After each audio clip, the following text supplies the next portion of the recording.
புட்டு புட்டு வைக்கிறேன். கேமராவில் டிவிலலாம் வருவோம்ல. ஆமாம் மேடம், வெள்ளத்தில் பாதிக்கப்பட்டவங்கள நாங்கள் பேட்டி எடுக்க வந்திருக்கோம்.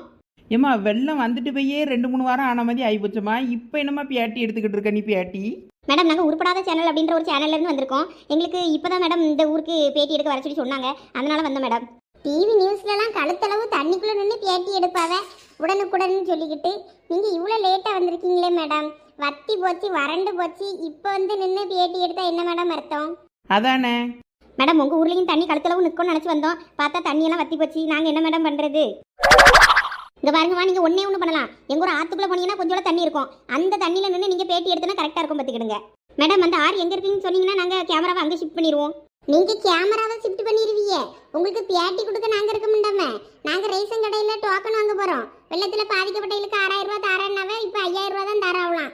அந்த இதுவும் கிடைக்காம போச்சுன்னா வேறு நாங்கள் என்ன பண்ணுறது? சோத்துக்கு சிங்கிதான் அடிப்பாவா அவ்வளோ.